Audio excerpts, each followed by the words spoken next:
तो तमाम तस्वीरें आपके सामने हैं। स्टैचू ऑफ वननेस का कार्य जो है वो अंतिम चरण में पहुंच चुका है। इस वक्त मंत्रोच्चारण के बीच में मूर्ति का स्वरूप जो है पूरी तरह से तैयार हो गया है। तमाम महंत दास यहां पर मौजूद हैं। आदि शंकराचार्य मध्य प्रदेश के 4 स्थानों ओंकारेश्वर, अमरकंटक, उज्जैन और रीवा के पंचमठा गए थे। इसी कारण इन चारों जगहों से मिट्टी, जल, धातु मंगवाकर इस प्रतिमा को बनाने में उसका खास इस्तेमाल भी किया गया है। अभी लाइव तस्वीरें आप देख रहे हैं। यहां पर मंत्रोच्चारण के बीच में इस प्रतिमा का अनावरण कर दिया गया है और 2 खास मेहमान भी इसी बीच हमारे साथ बने हुए हैं। महंत सीताराम दास जी जुड़े हुए हैं, आचार्य चंद्राशु जी महाराज जी हमारे साथ बने हुए हैं। महंत सीताराम जी, आपके पास आना चाहूंगी और पूछना चाहूंगी, इस वक्त जो मंत्रोच्चारण के बीच में ये पूरी प्रक्रिया चल रही है, ये जरा हमारे दर्शकों को समझा दीजिए। देखिए, भगवान शंकराचार्य साक्षात भगवान शिव के ही अवतार थे और जिस प्रकार से भगवान शिव समस्त जीवों का कल्याण करते हैं, ऐसे ही भगवान शंकराचार्य ने प्रकट होकर के हजारों लाखों जीवों का कल्याण किया और उसी रूप में उनकी पूजा हो रही है। हमारे प्रदेश के मुखिया, मध्य प्रदेश के मुखिया शिवराज सिंह चौहान, जो कि भगवान शिव के परम भक्त हैं, नाम ही उनका शिवराज है, और उन्होंने भगवान शिव के ही अवतार भगवान शंकराचार्य जी का ये जो विग्रह बनाया है, जिससे एक संदेश जाता है किस प्रकार से पूरे देश में, जिस प्रकार से भगवान शंकराचार्य ने पूरे देश को जोड़ा, पूरे विश्व को जोड़ा, इसीलिए उनको जगत गुरु कहा जाता है। एक सूत्र में जोड़ा, जाति पाति भेदभाव ऊंच नीच सब कुछ खत्म करके एक सूत्र में जोड़ा भगवान शंकराचार्य ने समस्त सनातनियों को, जो भटक रहे थे, कोई बौद्ध बन रहा था, कोई ईसाई बन रहा था, कोई इस्लाम में जा रहा था, उन सबको पुनः वापस करके भगवान शंकराचार्य ने और सनातन धर्म में जोड़ करके रखा। तो भगवान शंकराचार्य का ये विग्रह आज स्थापित हुआ है और उनकी पूजा हो रही है और विधिवत मंत्रोच्चारण पूर्वक पूजा हो रही है। यह हमारे प्रदेश के लिए नहीं, पूरे देश के लिए बहुत उत्तम बात है। हम भगवान शंकराचार्य से प्रार्थना करते हैं कि जिस प्रकार से उन्होंने अपने समय में प्रकट होकर के पूरे देश को एक सूत्र में जोड़ा, सनातनियों को जोड़ा, आज पुनः उसी प्रकार से समस्त सनातनी भटकने से बच जाएं। जिन लोगों की बुद्धि खराब हो रही है, सनातन को गाली दे रहे हैं, उनकी बुद्धि शुद्ध हो जाए, ऐसी हम भगवान शंकराचार्य से प्रार्थना करते हैं। जी, हम सभी भी यही प्रार्थना करते हैं। शंकराचार्य के जीवन से भी बहुत बड़ी सीख हम सबको मिलती है। आचार्य चंद्रांशु जी महाराज भी मेरे साथ बने हुए हैं। चंद्रांशु जी, आदि शंकराचार्य की ये भव्य प्रतिमा जो है अपने आप में बहुत बड़ी, बहुत खास और बहुत भव्य हो जाती है। प्रतिमा में देखिए उनके बाल्यकाल का स्वरूप नजर आता है। इनके जीवन से हमें क्या कुछ सीख मिलती है, जरा उसके बारे में भी मार्गदर्शन कीजिए। हम सभी को पता है कि भगवान शंकराचार्य केरल के एक छोटे से गांव में उनका जन्म होता है, परंतु एक सुने होंगे होनहार बिरबान के लखत चीकने पात। जो बेटा होनहार होता है तो बचपन से उसमें अलग से कुछ अलग ही उसकी प्रतिभा होती है। तो शंकराचार्य भगवान शुरू से विलक्षण प्रतिभा के धनी थे। शांत स्वभाव, एक गंभीरता उनके अंदर निरंतर बनी होती थी और वो एक तरह से विरत ही थे, सांसारिकता से विरत थे। और फिर उन्होंने उनकी अवधारणा के अनुसार माता से अपनी आज्ञा लेकर के वो संन्यास धारण किया और संन्यास धारण करने के बाद आपको स्मरण होगा तो आपने देखा होगा कि उन्होंने सन्यासी बनने के बाद स्त्री का सम्मान देश में क्या था, शंकराचार्य भगवान से सीखना चाहिए। एक सन्यासी होने के बाद भी वह अपनी माँ का आदर, माँ से उन्होंने कभी संबंध विक्षेप नहीं किया और अपनी माँ के साथ हमेशा ही वह उस संबंध को स्थापित करते, माँ का सर्वोच्च गुरु का दर्जा, सर्वोच्च स्थान देकर के रखा। और फिर सनातन हिंदू धर्म को एक अलग रूप में उन्होंने प्रतिष्ठापित कर दिया।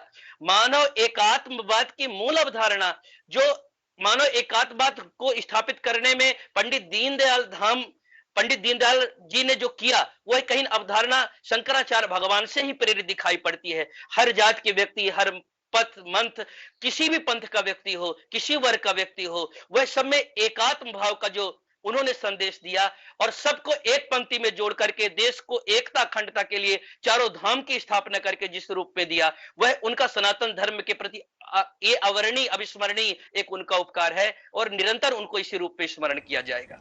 संवाददाता हमारे रवीश पाल हमारे साथ मौजूद है, जो ओंकारेश्वर से हमारे साथ जुड़े हैं। रवीश, ये बताइए कि ये जो प्रतिमा है, इसमें आदि शंकराचार्य का जो है बाल स्वरूप बनाया गया है, इसके पीछे क्या कारण है? बिल्कुल और आपको बता दें कि मेरे ठीक पीछे जो प्रतिमा आप देख रहे हैं, जैसे कि आपने भी ये देखा भी होगा और सब ये सवाल आखिर पूछ भी रहे हैं। तो देखिए जिस जगह पे ये प्रतिमा आज बनाई गई है, मैं आपको बता दूं ये ओमकारेश्वर है। ओमकारेश्वर के मंधाता पर्वत है उसके ऊपर ये प्रतिमा बनाई गई है। और क्योंकि जब जगत गुरु शंकराचार्य करीब 12 साल के थे और उन्होंने उसी समय ओमकारेश्वर से प्रस्थान किया था, यहाँ पे करीब वो 4 से 5 साल की उम्र के आसपास आ गए थे। वो यहाँ पे आए थे, इसके पीछे की भी एक कहानी है। वो ओमकारेश्वर क्यों आए थे? दरअसल उन्हें वो जहाँ पे रहते थे केरल में, वहाँ पे जब वो बड़े हो रहे थे तो उस दौरान उनके एक गुरु थे। वो गुरु एक दिन अचानक से चले गए, क्योंकि अगर बात करें तो गुरु जो होता है वो अपने शिष्य के साथ हमेशा नहीं रहता है, वो उसे सीख देके आगे बढ़ जाता है। तो उनके गुरु जो है आगे निकल गए। एक दिन जगत गुरु शंकराचार्य को ये स्वप्न आया कि वो जो है वो अगर चलते रहेंगे तो एक ओमकारेश्वर के पास पे एक जगह है जहां वो पहुंच जाएंगे और यहाँ पे उनको उनके गुरु मिल जाएंगे। तो उनके गुरु जब यहाँ पे ढूंढते हुए वो यहाँ पे पहुंचे तो यहाँ पे होकर के रह गए। यहाँ पे उन्होंने अपने गुरु से दीक्षा ली और दीक्षा लेने के बाद जब वो 12 साल के हो गए, जब वो जगत गुरु कहलाए और यहाँ से भारत भ्रमण के लिए निकले, तो उसी समय को परिलक्षित करती हुई ये प्रतिमा बनाई गई है। यानी वो समय जब जगत गुरु शंकराचार्य हुए और यहाँ से, क्योंकि पहले तो वो बाल काल में यहाँ पहुंचे थे, जब वो 12 साल के हो गए तो उसी बाल काल स्वरूप को दिखाते हुए इस प्रतिमा को बनाया गया है। महाराष्ट्र के शिल्पकार हैं जिन्होंने इस प्रतिमा को बनाया है। 108 फीट ऊंची ये प्रतिमा अष्ट धातुओं से बनी हुई और काफी समय इसे बनाने में भी लगा, इस पूरे प्रोजेक्ट में लगा। लेकिन जब वो यहाँ से रवाना हुए भारत भ्रमण के लिए, भारत के अलग अलग हिस्सों में वो गए, वहां पे जाकर के आदि जगत गुरु शंकराचार्य जी ने सनातन धर्म के लिए जो एक अलख जगाई, सनातन धर्म के लिए जो एक चेतना जगाई, उसी आधार पर ये प्रतिमा आज यहाँ बनाई गई है। और ये सिर्फ एक प्रतिमा नहीं है, आपको बताएं कि ये पहला चरण है जिसमें प्रतिमा बन के तैयार हुई है। अगले चरण में पूरा अद्वैत लोक यहाँ बनाया जाएगा, जिसका भूमि पूजन भी आज कर दिया गया है। इस द्वितीय चरण में जो सवाल आपने पूछे, जो हमने आपने दर्शकों को बताया, वो तमाम बातें यहाँ पे 3D फिल्म के जरिए, यानी जगत गुरु शंकराचार्य जी का जो पूरा जीवन था, उनका बचपन से लेकर के उनके जीवन के अंतिम समय तक की तमाम तस्वीरें जो हैं, एक तरीके से 3D तस्वीरें, वो यहाँ पे दिखाई जाएंगी। 500 लोगों की क्षमता का एक 3D यहाँ पे थिएटर बनाया जाएगा, जहां वो बैठ करके संपूर्ण जीवन जो है आदि गुरु शंकराचार्य जी का वो देख सकेंगे। इसके अलावा सनातन धर्म किस तरीके से देश में फला फूला, कैसे शंकराचार्य जी ने देश के अलग अलग कोनों में पीठ स्थापना की, वो तमाम चीजें यहाँ दिखाई जाएंगी। नौका विहार यहाँ पे होगा, 3D अनुभव यहाँ पे लोगों को हो सकेगा, लाइट एंड साउंड शो होंगे, लेजर शो यहाँ पे होंगे। तो एक अलग ही दुनिया जो है ओमकारेश्वर के इस मंधाता पर्वत पर आने वाले दिनों में देखने को मिलेगी। और इस मूर्ति की भव्यता का अंदाजा आप इसी बात से लगा सकते हैं कि ये मूर्ति इतनी ऊंची है, दुनिया में सबसे ऊंची मूर्ति है ये आदि जगत गुरु शंकराचार्य की। इससे ऊंची मूर्ति अभी कहीं पे भी नहीं बनी है और ये मूर्ति करीब 8 से 10 किलोमीटर दूर से दिखना शुरू हो जाती है। तो भव्यता जो है वो एक अलग ही दिखती है। और ओमकारेश्वर जो लोग आते हैं वो वैसे भी आध्यात्म के लिए ये नगरी जानी जाती है। मां नर्मदा यहाँ से बहती हैं और यहाँ पे ज्योतिर्लिंग ओमकारेश्वर है, तो जाहिर सी बात है नर्मदा के जल से उनका अभिषेक भी होता है। और उसके साथ ही अब अध्यात्म के क्षेत्र में ओमकारेश्वर का नाम अद्वैत लोक के साथ जुड़ जाने से और आगे बढ़ जाएगा। और माना जा रहा है कि निमाड़ जैसे पिछड़े इलाके में अद्वैत लोक जब बनकर तैयार होगा तो पर्यटन की दृष्टि से रोजगार की कई संभावनाएं भी यहाँ जन्म लेगी। महंत सीताराम दास जी भी बने हुए हैं हमारे साथ। महंत जी, ये कहा जा रहा है कि आचार्य शंकर के लिए एक प्रकार से कहें कि एकात्म धाम विकसित किया जा रहा है, इसका महत्व कितना ज्यादा बढ़ जाएगा, इसके बाद ये समझा दीजिए जरा। नहीं, देखिए सीधी सी बात है, भगवान शंकराचार्य का जो सिद्धांत था, अद्वैत सिद्धांत जो है ना जी, वो अद्वैत सिद्धांत ही कहता है कि सारा संसार जो है ना वो ब्रह्म का ही स्वरूप है, भगवान का ही स्वरूप है। हमारे गोस्वामी तुलसीदास जी महाराज ने भी उसी को और पुष्ट करते हुए कहा कि सिया राम में सब जग जानी, करऊं प्रणाम जोर जुग पानी। सारा संसार भगवतमय है, भगवानमय है, भगवान सब में विराजमान है। और जब सब में भगवान विराजमान है तो क्या ऊंच नीच, क्या भेदभाव, क्या छोटा बड़ा, और क्या जाति पात, क्या धर्म पंथ, ये जो बंटवारा आज के जमाने में नेता लोग कर रहे हैं, यदि भगवान शंकराचार्य के बताए मार्ग पर चलें उनके सिद्धांतों पर चले, उनके अद्वैत सिद्धांत पर चले, तो ये ऊंच नीच, भेदभाव, छोटा बड़ा, अगड़ा पिछड़ा, ये जो चल रहा है ना, ये स्वतः रूप से खत्म हो जाएगा। लेकिन बड़े दुर्भाग्य का विषय है कि आज के नेता लोग जो है ना, वो भले ही शंकराचार्य भगवान को पूजें, सबको पूजेंगे, लेकिन सारे नेताओं की ये स्थिति है कि वो जातियों में, पंथों में और ऊंच नीच में, अगड़ा पिछड़ा में जो जनता को बांट रहे हैं, ये बहुत दुर्भाग्यपूर्ण है। तो मैं तो नेताओं से विशेष रूप करके प्रार्थना करूंगा कि भगवान शंकराचार्य की पूजा जैसे शिवराज जी कर रहे हैं, बड़े शिव भक्त हैं और बड़े धर्मात्मा है और अद्वैत मत के बड़े विद्वान है, वो पढ़े लिखे हैं। लेकिन मैं फिर से प्रार्थना करूंगा सभी भारतीय जनता पार्टी के नेताओं से, सपाइयों से, बसपाइयों से, कांग्रेसियों से, जितने नेता हैं, कि भगवान शंकराचार्य के बताए मार्ग में चलिए, अद्वैत को समझिए, अद्वैत सिद्धांत को पढ़िए, भगवान शंकराचार्य के सिद्धांत को पढ़िए और उनका दर्शन कीजिए, आनंद लीजिए जीवन का। ये देश को बांट करके नोट और वोट इकट्ठा कर सकते हो, आत्म शांति कहाँ से लाओगे? आत्म शांति तो भगवान के मार्ग पर चल के ही मिलेगी। इसीलिए शिवराज जी ने बढ़िया सुंदर भव्य मूर्ति बनाई है भगवान शंकराचार्य की, और उससे एक शिक्षा जाएगी, देश में एक आत्मता की व्यवस्था जाएगी, सब लोग जागेंगे और सब लोग एक सूत्र में जुड़ करके आगे बढ़ेंगे। जी, अब चंद्रांशु जी से ये पूछना चाहूंगी। चंद्रांशु जी, इस प्रतिमा को बनाने में कई धातुओं का इस्तेमाल भी हुआ है, कुछ खास धातुओं का, क्या इसके पीछे कोई कारण है? निश्चित तौर पर हम सब जानते हैं कि धातुओं का भी अलग अलग अपना महत्व है। स्वर्ण की धातु का अपना अलग महत्व है, तांबे का अलग महत्व है, चांदी का अलग महत्व है, अनेक धातुओं का अपना अलग अलग महत्व है। तो निश्चित तौर पर अष्ट धातु सामान्यतः हमारे सनातन धर्म में लोग ऐसे भी अंगूठी भी पहन लेते हैं, घोड़े के नाल की भी अंगूठी पहनते हैं। तो निश्चित तौर पर इन धातुओं का, सभी धातुओं को मिलाकर, अष्ट धातुओं को मिलाकर के मतलब परिपूर्णता के अनुसार भी दिया गया है। अगर एक तरह से देखेंगे तो पूरी मूर्ति ही भगवान शंकराचार्य जी की जो बनी हुई है और जो उनके बाल स्वरूप की प्रतिमा ली गई है, वह कहीं ना कहीं पूरी प्रतिमा ही एक संदेश देती हुई हमको तो दिखाई पड़ती है। बाल रूप का मतलब आप जानते हैं कि बालक हमेशा निश्चल होता है, बालक स्वच्छ मन का होता है, पवित्र मन का होता है। जब तक बालक रहता है तब तक वही निष्कपट रहता है। शंकराचार्य जी भगवान लगता है कि 3 वर्ष में ही संपूर्ण वेद, वेदांत, उपनिषदों का सभी का उन्होंने ज्ञान प्राप्त कर लिया था और लगभग 30-32 वर्ष तक उनकी संपूर्ण आयु रही है, जितना पढ़ा गया है। उनका महाप्रयाण 32 वर्ष की उम्र में हो गया है। तो लगभग जैसा भी सुन रहे थे आपकी 5 वर्ष की उम्र में ही ओंकारेश्वर आ गए। मुझको लगता है कि देश के सनातन संस्कृति को जोड़ने में उनका इतना बड़ा अप्रतिम उपकार है। उन्होंने कम अल्पायु में ही संपूर्ण भारत भ्रमण कर लिया और फिर उसके नब्ज को समझा। सनातन संस्कृति को बढ़ाने के लिए उन्होंने 4 पीठों की स्थापना कर दिया और स्थापना करने के लिए 4 आचार्य भी दे दिया। तो जितना वो बहुत हद तक देश की एकता, अखंडता को, देश की संप्रभुता को जोड़ने में वह काफी हद तक सफल रहे और उसका बाल रूप का जो निश्चलता है वह भी कहीं ना कहीं दिखाई पड़ रही है। अष्ट धातु नजर लगने में भी, मतलब नजर न लगे उसमें बचाने में बहुत बहुत काम आती है। तो निश्चित तौर पर बड़ी विलक्षण प्रतिमा दिख रही स्क्रीन पर मैं देख पा रहा हूँ। तो निश्चित तौर पर इसका यही सब प्रयोजन है। जी चंद्रांशु जी, जैसे आपने कहा कि बहुत ही भव्य और सुंदर प्रतिमा दिखाई दे रही है, ये भी कहा जा रहा है कि इसके लिए कई साधु सन्यासियों ने गहन विचार विमर्श किया, जिसके बाद मूर्ति का अंतिम स्वरूप जो है वो तैयार किया गया है। इसके बारे में थोड़ा सा समझाइए कि कितना वक्त लगता है, इस मूर्ति के पीछे की कहानी जो रहती है, जब इसको अंतिम स्वरूप दिया जाना होता है तब क्या कुछ किया जाता है, वो प्रक्रिया एक बार बता दीजिए।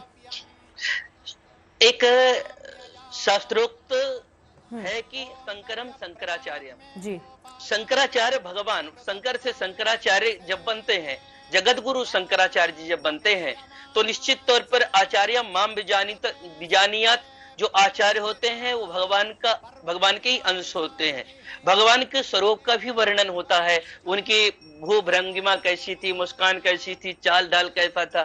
तो जब किसी भी महापुरुष की मूर्ति का निर्माण होता है तो इन सारी चीजों का ध्यान रखा जाता है कि उनका मूल स्वरूप कैसा था, उनकी भूभंगिमा कैसी थी, तो उनकी सहजता, उदारता कैसी थी, मधुर मुस्कान कैसी थी, सारी चीज को देखा जाता है। तो जो आचार्य उस परंपरागत शैव परंपरा के जो मताचार्य हैं, उन सभी लोगों ने एकत्रित होकर के और सब इकट्ठा होकर के शंकराचार्य भगवान के स्वरूप में, उनके उस स्वरूप को कि यह सर्वाधिक सुंदर स्वरूप है, इस स्वरूप को याद किया जाना चाहिए। आपको बड़ा आश्चर्य लगेगा, भगवान शंकर भी अगर जिस रूप का स्वरूप करते हैं, ध्यान करते हैं भगवान राम के, वह बाल स्वरूप को, बंदो बाल रूप सोई रामो, वह बालक रूप का ही ध्यान करते हैं।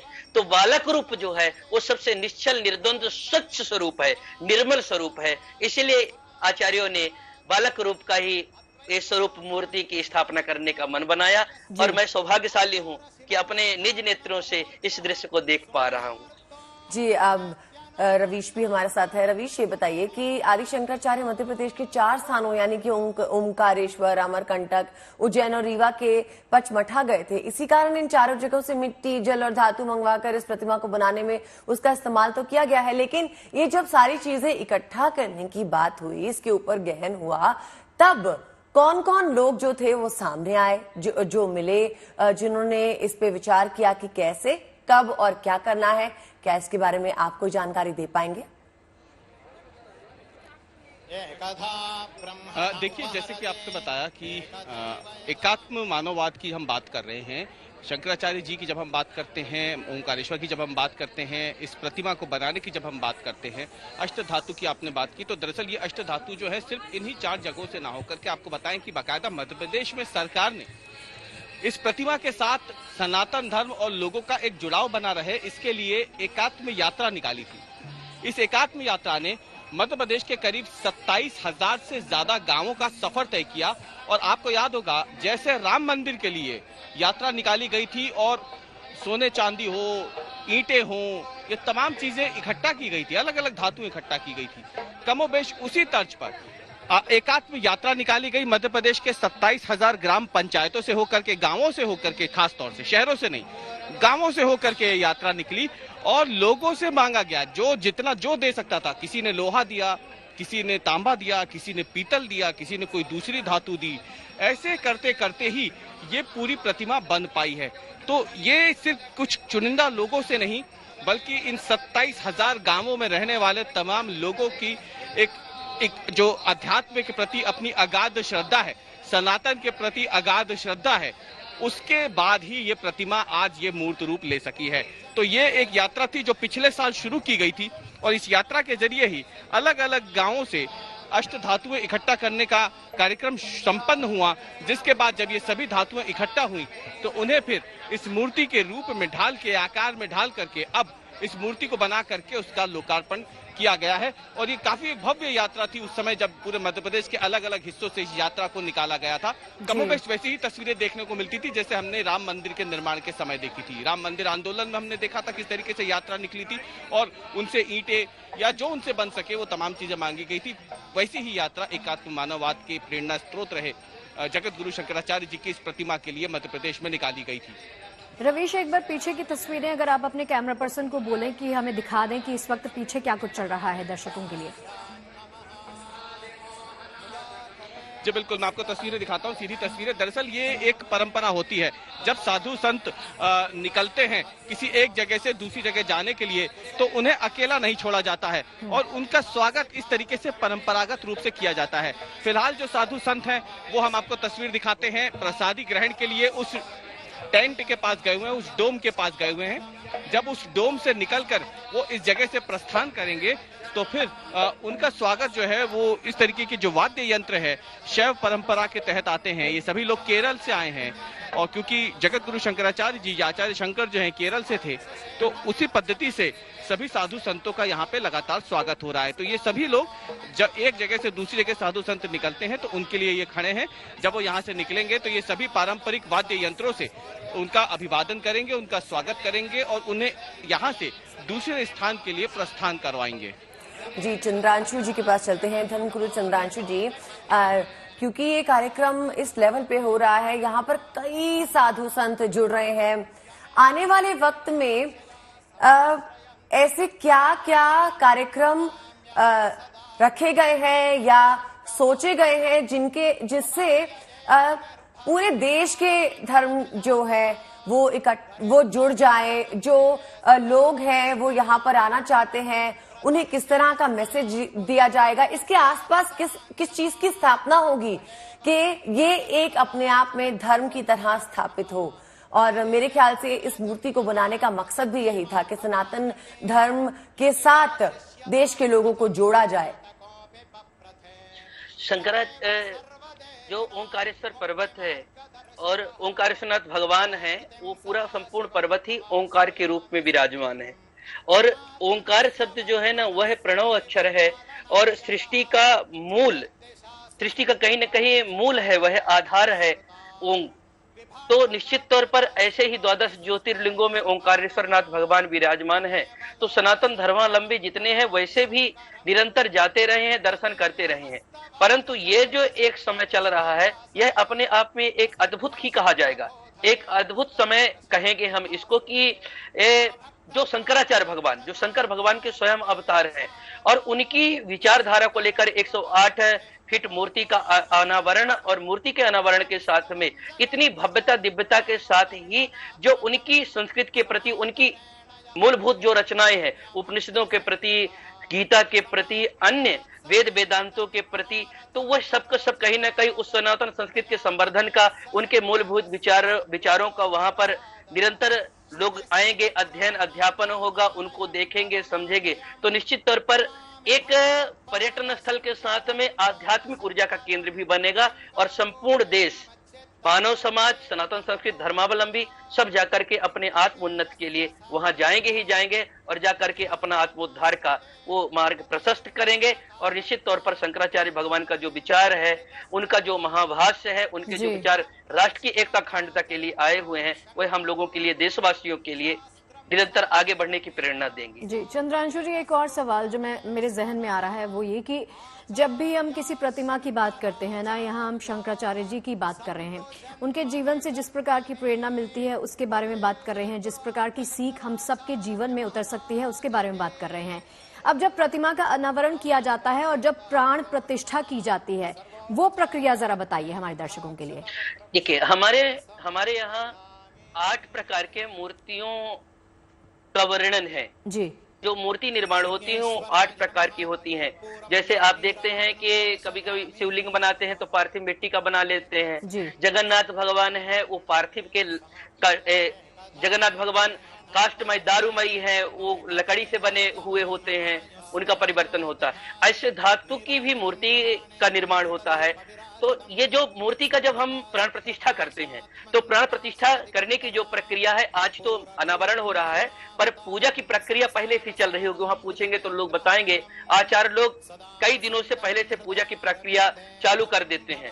उसमें देवी देवताओं के पूजन के साथ में फिर अधिवास होता है, जलाधिवास होता है, अन्नाधिवास होता है। अलग अलग अधिवास करने के बाद फिर प्राण प्रतिष्ठा होती है। प्राण प्रतिष्ठा करने का मतलब यह होता है कि जो आचार्य गण होते हैं वो वैदिक वेद मंत्रों के द्वारा उस आचार्य की आत्मा को आवाहन करके उस मूर्ति में प्रतिष्ठित करते हैं। इसीलिए जीवित व्यक्ति के हमारे सनातन धर्म में मूर्ति बनाने का कोई विधान नहीं है। जब तक एक आत्मा किसी शरीर में स्थापित है, तब तक दूसरे मूर्ति में कैसे स्थापित हो सकती है। तो जब वो व्यक्ति नहीं रहता, उसका पार्थिव शरीर नहीं रहता, तो ही उसकी मूर्ति की प्राण प्रतिष्ठा होती है। तो शंकराचार्य भगवान की जो आत्मा होती है, जब प्राण प्रतिष्ठा की प्रक्रिया चालू होती है, तो उस आत्मा को वेद मंत्र के द्वारा आहूत किया जाता, स्मरण किया जाता, बुलाया जाता है और उसको प्रतिष्ठित किया जाता है। और ये बिल्कुल कड़वा सच है कि वेद मंत्रों में इतनी शक्ति है कि वो आत्मा निश्चित तौर पर उस मूर्ति में प्रतिष्ठित होती है और वो प्रत्यक्ष रूप में माने जाते हैं। जी रवीश, देखिए ये भी कहा जा रहा है, अच्छा रवीश से हमारा शायद संपर्क टूट गया है। चंद्रांशु जी, एक बात और भी जरूरी है जानना और समझना कि जो स्टैचू ऑफ वननेस का नाम इसे दिया गया है, इस प्रतिमा को, उसके पीछे खास मकसद है सबको जोड़ना, वननेस, हम सभी एक हैं। इसके बारे में आप थोड़ी और जानकारी देंगे कि और क्या भाव और सोच इसके पीछे रही? हिंदू सहोदरा सर्वे न हिंदू पतितो भवेत्, मम दीक्षा हिंद रक्षा मम मंत्र समानता। देखिए, मनुष्य में भेदभाव कैसा, भगवान ने सृष्टि का निर्माण किया तो अलग अलग तो किसी को नहीं बनाया। ऐसा नहीं है कि हमको चीर दिया जाए, थोड़ी बहुत तो उसमें से लाल खून को छोड़ करके कुछ और निकलेगा। भगवान जब मनुष्य को बनाते हैं तो भेदभाव नहीं करते, सबको एक बनाते हैं। पर हम लोगों ने इतने अलग अलग हो गए, इतने विचार की आपस में खूनी जंग खेलने लगे, विचारों की अवधारणा को तोड़ करके आजकल आप देखते हैं कि हमारे सनातन संस्कृत को लोग गाली देने लगे।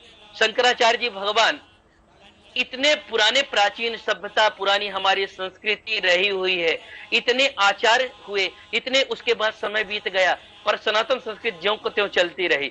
आज भी लोग, पहले तो छोड़िए मिटाने के लिए लगे रहे, आज भी कहीं ना कहीं बनी रही। तो आज तक मेरी सनातन संस्कृति जो अखंड बन करके रही है, उसका एक मूलभूत अगर कारण हम बता पाएंगे तो यही है कि हमारे यहाँ अनेकता में एकता है। हम सबको लेकर के चलते हैं, सबको एक मानते हैं, हम किसी को पराया नहीं मानते। और इसीलिए आप अपने देश का इतिहास उठा करके देखेंगे, हमारे ऊपर बहुत आक्रमण हुए, बहुत लोगों ने आक्रमण किया, हमारे देश को तोड़ा, हमारी सामाजिकता को तोड़ा, बहुत कुछ तोड़ते रहे। पर हमारे देश ने, भारत ने, कभी आपने नहीं सुना होगा किसी देश पर हमारे देश ने आक्रमण किया, कभी कब्जा किया, कभी कुछ किसी को सताया हो अनावश्यक। हमको भले लोग त्रास देते रहे, वो हमारी सहिष्णुता रही, फिर भी हम बचे हुए हैं। वह हमारी महान विरासत सनातन संस्कृत है, और वो वही संस्कृत है जो आज गुरु शंकराचार्य भगवान ने हमको आपको सौंपा है, जो उनका उपदेश है, शिक्षा प्रणाली है, जो हमारी सनातन संस्कृत की मूलभूत अवधारणा है। इसीलिए हम तक आज तक बने हुए हैं, और चाहे करके भी हमारी हस्ती को लोग मिटा नहीं पा रहे हैं। तो उसका ही मूल संदेश है। रहे हैं आदि शंकराचार्य की प्रतिमा, जिसका अनावरण आज हुआ, और ये बेहद ही भव्य और विराट प्रतिमा है। तस्वीरों के माध्यम से हम आपको लगातार यही दिखा रहे हैं। प्रतिमा में उनके बाल्यकाल स्वरूप को दर्शाया गया है। इस प्रतिमा के तैयार होने की कहानी अपने आप में दिलचस्प है। हमारे साथ धर्मगुरु चंद्रांशु जी इस वक्त मौजूद है। चंद्रांशु जी, यहाँ पर मैं आपसे ये समझना चाहूंगी कि 6 साल की उम्र में उन्होंने ग्रंथ लिखने शुरू कर दिए थे। इसका मतलब वो कोई आम गुरु नहीं, बहुत पहुंचे हुए, भगवान के भेजे हुए व्यक्ति थे, जिन्हें शायद इसीलिए भेजा गया था कि वो भक्तों में, लोगों में एक प्रेरणा दें, एक मैसेज दे, और शायद इसी के ऊपर उनका इस स्टैचू का नाम भी रखा गया है, स्टैचू ऑफ वननेस। लेकिन इतनी छोटी उम्र में कोई ऐसा कैसे कर पाता है? निश्चित तौर पर हमारे यहाँ 3 प्रकार के कर्म कहे गए हैं। एक संचित कर्म है, दूसरा प्रारब्ध कर्म है, तीसरा क्रियमाण कर्म है। तो निश्चित तौर पर वह कोई योगी, योग ऋषि या भगवान के अंश, जैसे कहते शंकराचार्य भगवान, वो भगवान शंकर के स्वरूप अवतार ही कहे जाते हैं। रही बात जानना, एक दूसरी बात होती है, और मानना एक दूसरी बात होती है। जानने को तो हम लोग बहुत कुछ जानते हैं, पर अपने जीवन में कितना मानते हैं, यह एक अलग बात होती है। शंकराचार्य भगवान ने बहुत कम दिनों में जीवन की सच्चाई को समझा, और उस सच्चाई पर आगे बढ़ भी गए, और लोक में एक कीर्ति, एक शिक्षा भी स्थापित कर दिया। चरपट पंजरिका स्तोत्र में उन्होंने हमारे आपके जीवन की जो कड़वी सच्चाई है, उसको भी उन्होंने बता दिया कि ये क्या है अपने जीवन का, घर परिवार में कैसा जीवन होना चाहिए, उसको भी उन्होंने बताया, उसको भी उन्होंने दिखाया। तो निश्चित तौर पर जो उन्होंने लिखा, एक छोटी सी उनकी पुस्तक है, करती है चरपट पंजरिका स्तोत्र, उसमें सनातन संस्कृत की जो मूल अवधारणा है, गीता, गंगा, गायत्री। आप जानती हैं कि विश्व में सर्वाधिक अगर किसी ग्रंथ का अगर उसका अनुवाद हुआ है तो वो भगवत गीता है, उससे ज्यादा किसी का विश्व में किसी ग्रंथ का नहीं हुआ। उन पर इनका महाभाष्य शंकराचार्य भगवान का बड़ा लोक प्रचलित है, और उसके प्रशस्त पत्री में चरपट पंजरिका स्तोत्र में उन्होंने लिखा, भगवत गीता किंचित धीता, गंगा जल्लव कणिका पीता, इस संसारे बहु दुस्तारे, कृपया पारे पाहि मुरारे। उन्होंने गंगा जी का और गीता की महिमा का वर्णन करते हुए सनातन संस्कृत की मूल अवधारणा को मजबूत कर दिया। हम लोग जीवन पर्यंत लगे रहते हैं कि ये समाज से, इन कामों से, झंझटों से मुक्ति मिल जाए, पर एक के बाद एक कुछ न कुछ लगा रहता है, और कभी हम मुक्त नहीं हो पाते। पर शंकराचार्य जी भगवान के जीवन में देखेंगे, उन्होंने उपदेश दिया कि ये जितने मोहमाया में पड़े हुए हो, यावत वित्तो पार्जन सकता, तावत निज परिवार रखता, यावत जर्जर भवती देहें, वार्ता कोपि न पृक्षत गेहें। आप देखते हैं कि हमारे यहाँ कभी वृद्धाश्रम नहीं होते थे। वृद्धाश्रम क्यों नहीं होते थे? क्योंकि हमारे यहाँ एक आदर्श चरित्र होता था कि अपने पिता की वचन को मान करके राम 14 वर्ष वनवास काट लेता था। तो जहां इतने पिता का आदर हो, वहां पर कभी ऐसी कोई बात हो सकती, वृद्धाश्रम जा सकते थे क्या? तो उन्होंने ही उपदेश दिया कि भाई अब समय बदल रहा है, लोग आजकल क्या करें, जब तक धन कमाने मतलब कि आप हो तब तक आपको याद रखेंगे, जैसे मतलब निकल जाएगा फिर पूछना बंद कर देंगे। तो निश्चित तौर पर उनकी उपदेश देने की जो एक कला थी, जो उनके उपदेश की क्षमता थी, और उपदेश का जो प्रभाव था, उपदेश के प्रभाव में कहना एक सरल बात होती है, आप कहते रहो तो कोई दो लोग नहीं सुनेंगे, पर आप जीवन में उतार करके कुछ करना शुरू कर दो तो तुरंत उस बात का प्रभाव होता है। तो शंकराचार्य भगवान ने केवल उपदेश ही नहीं किया, उन्होंने जो करके दिखाया वह भी अविस्मरणीय है। और इसीलिए आज शंकराचार्य भगवान आदि गुरु शंकराचार्य के रूप में, आदि प्रवर्तक के रूप में हम लोगों के मध्य में स्थापित हैं, और उनके कहे हुए वचन, उनके दिखाए हुए मार्ग पर आज लाखों लाखों शैव संप्रदाय के हम सब देशवासी गौरव महसूस करते हैं, चलते रहते हैं। जी चंद्रांशु जी, बहुत ही सुंदर लफ्जों में आप व्याख्यान कर रहे हैं इन बातों का और समझा रहे हैं कि इनके जीवन से हमें किस प्रकार की सीख मिल सकती है। चंद्रांशु जी, इस वक्त जो टीवी पर तस्वीरें हम देख रहे हैं ना, उसमें हम देख सकते हैं कि भारी तादाद में वहां पर लोग पहुंचे हैं, साधु संतों की भीड़ लगी है, लोगों का तांता लगा हुआ है। इस प्रकार से प्रतीत होता है कि लोग सिर्फ स्पर्श कर लेना चाहते हैं शंकराचार्य जी की प्रतिमा को और उनकी सीख को, उनसे जो हमें शिक्षा मिलती है उसका ग्रहण करना चाहते हैं। हम लोग जिस गौरव की अनुभूति कर रहे हैं जी, शायद है आप लोग उतना कर पाए कि न कर पाए। देखिए, हम उस समाज से हम लोग आते हैं कि एक ऐसा, चाहे वो कालखंड रहा हो, बीच के जो लोग आए थे इस्लाम धर्म के मानने वाले लोगों का, उन लोगों ने जिस तरह से हम लोगों को त्रासदी दिया, जिस लोगों से अपमानित किया, जिस तरह से प्रताड़ना दिया, बीच के जो भी लोग आए थे, इस्लाम के बाद में ब्रिटिश सरकार आई, अंग्रेजों ने जिस तरह से हमारे सनातन संस्कृति को तोड़ा, लूटा, जो कुछ भी किया, फिर सोचो एक साधु संत समाज ही है जो निरंतर अपने संस्कृति को बचाए हुए कभी हिल नहीं रहा है, डुल नहीं रहा है। और तब नहीं, आज भी धर्मनिरपेक्ष के नाम पर जिस तरह से लोग हम पर प्रश्न चिन्ह उठाते हैं, आप देखोगे कि जितनी साजिश होना है, लोग इसलिए परेशान है कि हम लोग जीवित कैसे हैं, हम लोग रह कैसे रहे हैं और अपने धर्म को मान कैसे रहे हैं। जबकि अलग से कहोगे ना, सरकार की कोई योजना में हम लोगों के लिए वित्त है, बल्कि आप देखोगे कि इस्लाम धर्म के जो भी धर्म गुरु होते हैं या शिक्षक होते हैं, उनके लिए पुजारी होते हैं, उनके लिए जो मौलाना लोग होते हैं उनके लिए सैलरी बनती है, अलग कुछ होता है। पर हम बहुसंख्यक समाज होकर के आज तक भी एक तरह उपेक्षित ही हैं, हमको नहीं मान रहे हैं, फिर भी अपने धर्म पर न्यौछावर होकर के, अपने धर्म को समझ करके हम लोग अड़े हुए हैं। तो ये जब शंकराचार्य भगवान की मूर्ति का अनावरण होता है तो हम लोगों के एक गौरव की अनुभूति होती है। चलिए हम लोग जी, अभी फिलहाल हम इनके जीवन से, जिस प्रकार की इनकी जीवनी से जिस प्रकार की सीख ले सकते हैं उस पर ही हम बात करना चाहेंगे। ओंकारेश्वर को जैसे हम कहते हैं, मैं जैसे आपसे बात कर रही हूं तो थोड़ी सी चीजें मैं खोल के रख रही हूं जिसमें से हमें भी थोड़ा सा ज्ञान प्राप्त हो रहा है। कहते हैं कि आचार्य शंकर की ज्ञान भूमि है और गुरु भूमि है ओंकारेश्वर, इसी वजह से यहाँ पर प्रतिमा का अनावरण किया गया है। 4 साल की उम्र में, जैसे उन्होंने बताया कि विद्या अध्ययन उन्होंने किया, लेकिन 4 साल की उम्र, महज 4 साल की उम्र में जब विद्या अध्ययन स्टार्ट कर देते हैं, शुरुआत उसकी हो जाती है, तो जिस प्रकार से आपकी उम्र लगातार आगे बढ़ती जाती है तो वो शिक्षा जो है वो भी, उसका दायरा भी बहुत हद तक फैलता जाता है। तो क्या यही मकसद है चंद्रांशु जी की, इस प्रकार की सीख जो है आम लोगों तक पहुंचाना, पूरे देश को एक सूत्र में जोड़ना, एक सूत्र में बांधना? भगवत गीता कहती है कि मवई वांसो जीव लोके जीव भूता सनातना, जी, जीव मेरा अंश है और मैं उसका अंशी हूँ।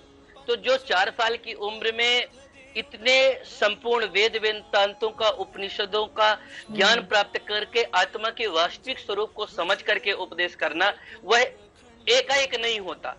जो दिव्य आत्माएं होती हैं वह कहीं न कहीं उनके पूर्व जन्म के संचित कर्म, उनके संस्कार, और हमारे सनातन संस्कृति की यही तो खूबसूरती है कि हम भगवान भक्ति करते रहते हैं और जितने पुण्य अर्जन करके, सत्कर्म इकट्ठा करके जहां से छोड़ के जाते हैं, फिर अगले जन्म में शुरू से नहीं शुरू करना पड़ता, हम जहां से छोड़े होते वहीं से आगे बढ़ जाते हैं।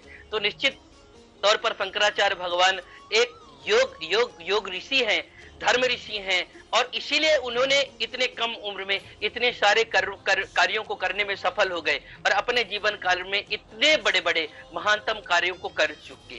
अब आजकल जो आप कह रही हैं, इस समय जो ओमकारेश्वर की चर्चा आप कर रही हैं, निश्चित तौर पर यह आने वाले समय में एक ऐसे प्रेरणा का केंद्र बनेगा कि पूरे विश्व को अपने ज्ञान चक्षु से और शंकराचार्य भगवान के उपदेशों से अवलोकित करके पूरे विश्व का मार्गदर्शन करेगा और विश्व पटल पर अपने सनातन संस्कृति की ध्वजा को लहराएगा और हम सब लोग इस गौरव गाथा को देखेंगे। जी चंद्रांशु जी, आदि शंकराचार्य एक शिव के अवतार तो माने ही जाते थे, साथ ही हिंदू दार्शनिक, एक संपूर्ण कलयुग के धर्म गुरु भी माने जाते थे और यही शायद मकसद रहा जब इस प्रतिमा को बनाने की सोची गई, जब इसे स्थापित किया गया तो शायद देश के लोगों को इसी एक थॉट के साथ जोड़ने की कोशिश भी की गई।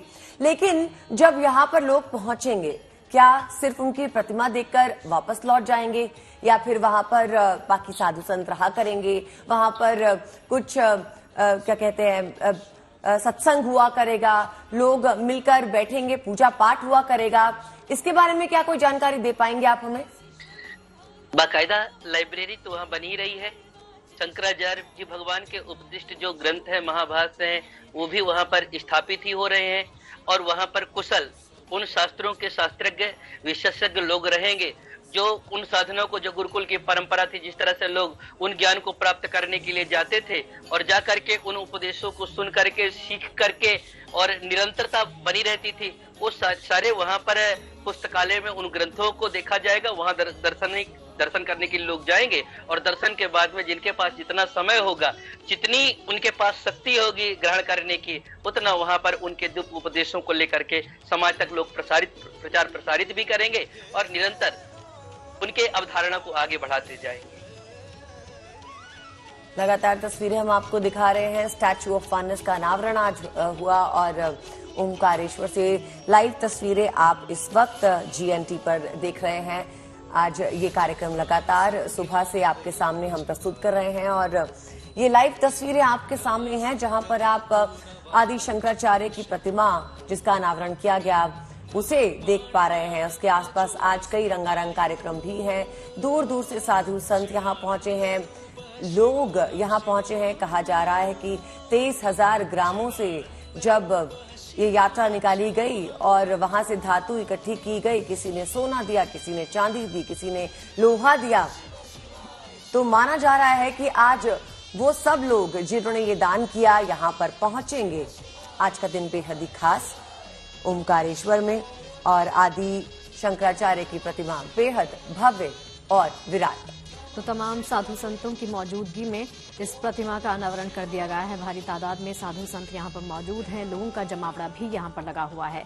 आपको बता दें कि आदि शंकराचार्य की प्रतिमा देखिए अपने आप में बेहद भव्य हो जाती है, बेहद खास और बेहद विराट इसका स्वरूप है और प्रतिमा में उनके बाल्यकाल का स्वरूप भी आपको दिखाई देगा। जो अनुभूति वहां पर मौजूद तमाम लोग इस वक्त कर पा रहे हैं। इस प्रतिमा के तैयार होने की कहानी भी अपने आप में बेहद ही दिलचस्प है। प्रतिमा की तस्वीरें ठीक आपके सामने, जिस प्रकार से इसका अनावरण कर दिया गया है। प्रतिमा कैसे दिखे इसके लिए भी आपको बता दें कि गहन अध्ययन किया गया है।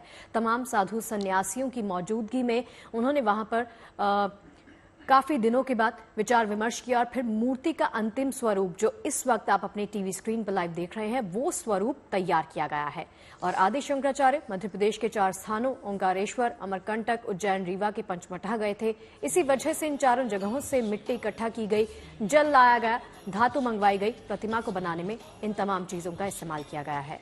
अगर आदि शंकराचार्य के व्यक्तित्व के बारे में आपको बताएं तो वो एक ऐसे व्यक्तित्व वाले महापुरुष थे जिन्होंने मानव जाति को ईश्वर की वास्तविकता का अनुभव करवाया।